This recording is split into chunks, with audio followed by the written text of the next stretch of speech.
মানে this is the policy of the business, he must come to me এবং he must be my customer. আমার স্বপ্ন ছিল I will be the barrister of the country, work work work to preserve your independence. প্রিয় দর্শক, আজ ভিন্ন রকমের সংবাদ নিয়ে আপনাদের সামনে হাজির হয়েছি। জানি না আপনারা সংবাদটি কিভাবে নেবেন, যেভাবেই নেন আমি আপনাদেরকে মনে করি এই সংবাদটি আপনাদেরকে জানানো দরকার। সে কারণে আজকে এই ফেসবুক লাইভে এসেছি। আমরা হাট বাজারে অনেক রকম হকার দেখি। এই হকারদেরকে আমরা এক ধরনের প্রতারক বলি। এই হকাররা বিভিন্ন রকম গল্প বলে, বিভিন্ন রকম কথা বলে আপনাদের কাছে ঔষধ বিক্রি করে। পরের দিন আর এই হকারকে খুঁজে পাওয়া যায় না। এমন যখন হাট বাজারগুলোর অবস্থা, অর্থাৎ ঔষধ বিক্রির নামে এক ধরনের প্রতারিত হচ্ছে সাধারণ মানুষ, এমন যখন অবস্থা বা এমন যখন ধারণা, ঠিক তখন আমরা এক ভিন্ন ধরনের এক চাচার দেখা পেলাম। আমি তাকে সরাসরি হকার বলবো না, কারণ তার সঙ্গে কথা বলে যেটি মনে হয়েছে তিনি একেবারে অনেক উচ্চশিক্ষিত মানুষ। তার ভিন্ন রকম এই হকারিটি হলো যে তিনি বাকিতে ঔষধ বিক্রি করেন। তিনি যখন বিভিন্ন হাটবাজারে হকাররা নগদ টাকা ওষুধ বিক্রি করে 1 ঘন্টা পর পালিয়ে যায়, তখন তিনি বছরের পর বছর ধরে বিভিন্ন হাটবাজার ঘুরে বাকিতে ওষুধ বিক্রি করেন। তার স্পষ্ট কথা, আমার ঔষধ বাকিতে নিয়ে যাবেন, কাজ হলে পরের সপ্তাহে টাকা দেবেন, কাজ না হলে টাকা দেবেন না। হ্যাঁ, এমন এক চাচার সঙ্গে এসেছি।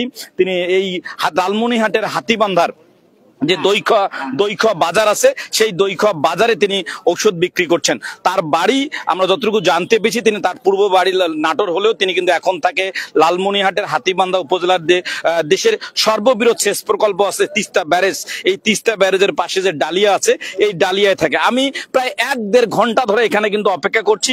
কাজের ফাঁকে চাচার এই ঔষধ বিক্রি দেখছি, কিন্তু ঔষধ বিক্রি দেখছি তিনি বাকিতে ঔষধ বিক্রি করছেন এবং অনেকেই যারা কয়েকদিন আগে ঔষধ নিয়েছেন তারা এসে আবার টাকা দিচ্ছেন।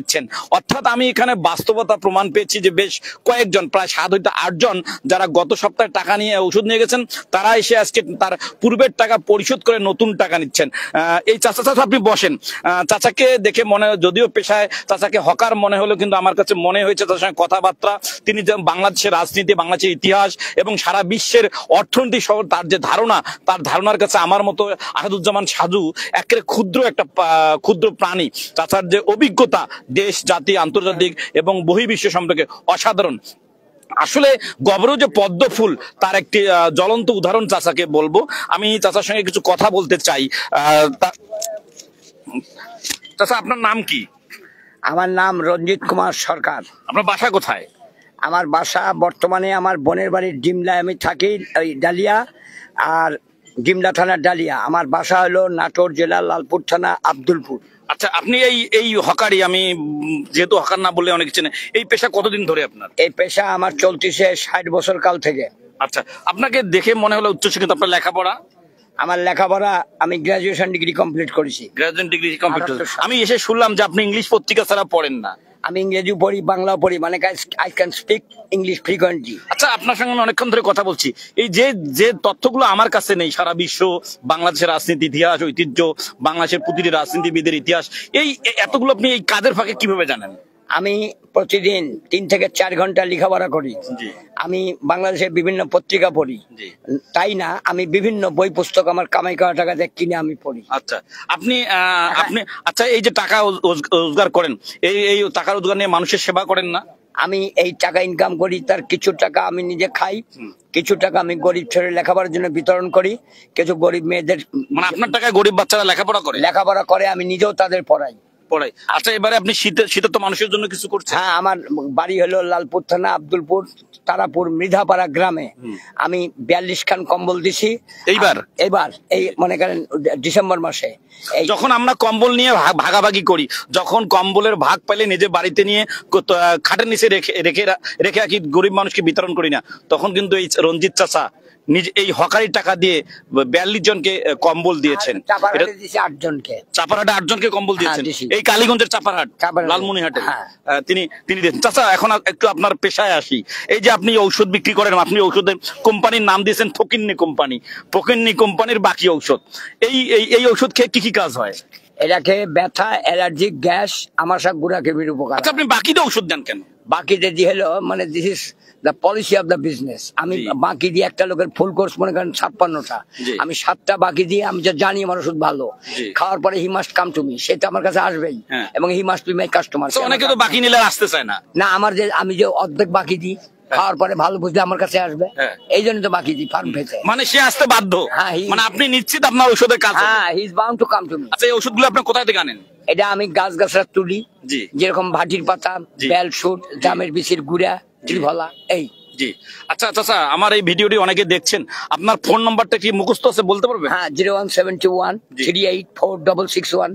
আচ্ছা, আবার আপনার এই চাচার বাকি ঔষধ কিন্তু আপনারা মানে আমি যেমনটি আপনার শিরোনাম দেখছেন যে ফকিন্নি কোম্পানির বাকি ঔষধ, হয়তো আপনারা আমার ভিডিও দেখে অনেকে গালি দিবেন, গালি দিতে পারেন, কোনো আমার আপত্তি নেই। কারণ আমার কাছে মনে হয়েছে এটি আপনাদেরকে জানানো উচিত যে সমাজে সব সংবাদেই সংবাদ না।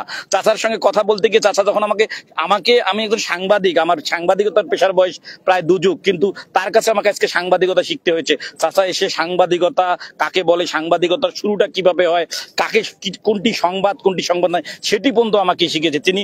মৌলানা আব্দুল হামিদ খান ভাসানী থেকে শুরু করে সৈয়দ সরাদ্দি, ইংরেজ, তারপর পাকিস্তান, এমন কোন সম্পর্ক চাচার যে অভিজ্ঞতা নেই, অসাধারণ। চাচা, এই যে আপনি যে বাকি ওষুধ দেন, অনেকে আপনার সঙ্গে প্রতারণা করে না? না, বাকি ওষুধ দিলে যার উপকার হয় না 2-4 জন লোক তো আসবে না। আর আমি এটা বুঝে শুনিয়ে বাকি দিই, প্রতারণা করে করুক, আমার দেশের লোক খায় উপকার। আবার একটু বলবেন আপনার ঔষধ কিভাবে খাইতে হবে? কি এটা খাইতে হবে সকালবেলায় 1 থেকে 2টা বড়ি চাবায় খাওয়ার ঠান্ডা পানি, রাতে ভাত খাওয়ার 2টা বড়ি চাবায় খাওয়ার ঠান্ডা পানি, এটা গাছের বড়ি। আচ্ছা, এটা আবার একটু দর্শককে বলবেন আপনার ঔষধ কি কি রোগের জন্য খেতে পারে? ব্যথা, বীজ ব্যথা, অ্যালার্জি, গ্যাস, গুড়া কৃমি, আমাশা। একদম। আচ্ছা, আপনার ছেলে মেয়ে কয়জন? আমার একজন মেয়ে। কি করে? মেয়ে আপনার ইন্টারমিডিয়েট পাস করার পর 4 বছর হোমিওপ্যাথি মেডিকেল কলেজে পড়ে সে ইন্টার্নি করে। আপনার স্বপ্ন কি ছিল? আপনার স্বপ্ন কি ছিল? এই হকার হওয়াই স্বপ্ন ছিল না? স্বপ্ন কি ছিল? আমার স্বপ্ন ছিল I will be the barrister of the country. ভাগ্যে সেটা জোটেনি, আমি পারিনি ডিউ টু মাই পভার্টি। মানে আমার 3টা বোন, খুব ভালো ঘরে বিয়ে দিতে হয়েছে, আমার ছেলেপেলেকে আমার ছোট ভাই থেকে এস্টাবলিশ করতে হয়েছে, আমার এই আর কি। তারপরে আমি আমার বাপ মাকে। দেশবাসীর উদ্দেশ্যে বা আপনার লোকজনের উদ্দেশ্যে আপনার কিছু বলার আছে নাকি? হ্যাঁ, আমার বলার আছে। কি বলেন তো? দেশবাসীর যে বলা আছে তাহলে 2-3 মিনিট সময় লাগবে। বলেন। দেখেন, বাংলাদেশে কোনো জিনিসের অভাব নাই, অভাব খালি টুলস অফ ট্রেড, পুঁজির অভাব। একজন প্রফেসরের বাড়িতে যাব, সোনোপাড়ার আলতাহিমানি সব পাবো, কিন্তু বই পাবো না। উকিলের বাড়িতে যাব, সোনোপাড়ার আলতাহিমানি সব পাবো, কিন্তু লয়ের বই বেশি পাবো না। একজন কৃষকের বাড়িতে যাবো, আজকে কৃষক গরিব হয়ে গেছে, তার হাল নাই, নাঙ্গল নাই, জল নাই, কিচ্ছু নাই। হ্যাঁ, আমি যাব একটা ছাত্রের কাছে, এক শিক্ষকের কাছে, তার কাছেও ভালো। আপনার উপদেশ বই পড়া? আমার উপদেশ হচ্ছে মোর রিড মোর লার্ন, যত পড়বে তত শিখবে। আর একটা কথা যে উইনস্টন চার্চিলের কথা, যে সে বলেছিল যে work work work to preserve your independence. আমাদের দেশের লোকে প্রতিষ্ঠিত এবং স্বাধীনতা অর্জন করতে কাজ করতে হবে, এই হলো কথা। এবং আমাদের দুর্নীতির থেকে মুক্ত থাকতে হবে। ধন্যবাদ। এই দেশের যে দুরবস্থা নিয়ে কিছু বলবেন? হ্যাঁ, বলবো।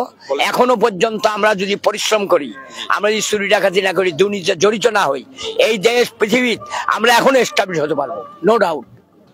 ধন্যবাদ।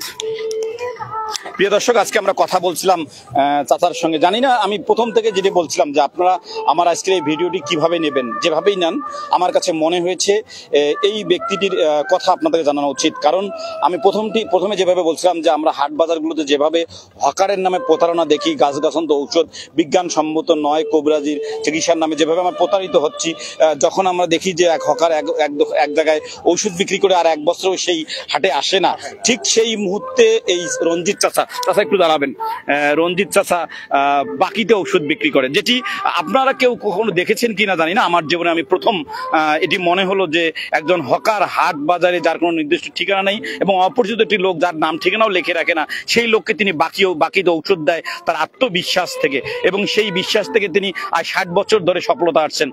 এবং এই এলাকার অনেক মানুষের সঙ্গে আমি কথা বলছি, তারা বলছে যে তার ওষুধ কিনা। আমি 2 জনের সঙ্গে কথা বলবো। তার ওষুধ কি খাইছিলেন কখনো? উপকার হয়? হ্যাঁ, উপকার হয়। উপকার হয়, আমার হয় এবং গুঁড়ো কৃমি। আপনি বলেন তো কি অবস্থা এনার ওষুধ? এনার ওষুধ খেলে উপকার হয়, পায়খানা ক্লিয়ার হয়,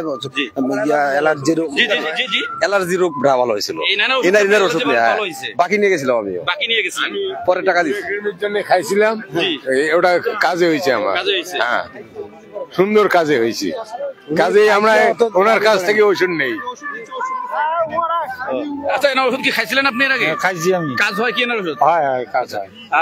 হয়তো আপনারা বলবেন যে আমিও মানে হকারি করতে আসছি, তা না। এই কারণেই এখানে যে উপস্থিত যে লোকজন আছে 10-12 জন, এখানে যারা বলছে সবাই বলতেছে তারা তার ঔষধ খেয়ে উপকার হয়েছে। আসলে আমারও বিশ্বাস হয় না প্রথম দিকে, কারণ না হওয়ার একটা কথা। কারণ এই হাট বাজারগুলোতে দেখি যেভাবে মানুষ প্রতারিত হয়, সেই প্রতারণার জায়গা থেকে অবিশ্বাসটা তৈরি হয়েছে। কিন্তু চাচা মানুষের আস্থা অর্জন করছেন, এবং সবচেয়ে বড় কথা হলো তিনি একজন মানবিক মানুষ। তিনি তার এই হকারির টাকা দিয়ে তিনি বেশ কিছু বাচ্চাকে লেখাপড়া করান, এবং এবার শীতে, যেটা আমার পক্ষেও সম্ভব হয়নি, এবার শীতে তিনি 42 জনকে তিনি শীত বস্ত্র দিয়েছেন। প্রিয় দর্শক, আজকে বিদায় নিচ্ছি। অন্য কোনো দিন অন্য কোনো বিষয় নিয়ে আপনাদের সামনে হাজির হব। ততক্ষণ পর্যন্ত ভালো থাকবেন, এলনুচ অনলাইনে থাকবেন, সাথে থাকবেন। আবার যেন নতুন কোনো মানুষকে নিয়ে আপনাদের সামনে হাজির হতে পারি, ততক্ষণ পর্যন্ত আমাদের সাথে থাকবেন। সবাইকে ধন্যবাদ। খোদা হাফেজ।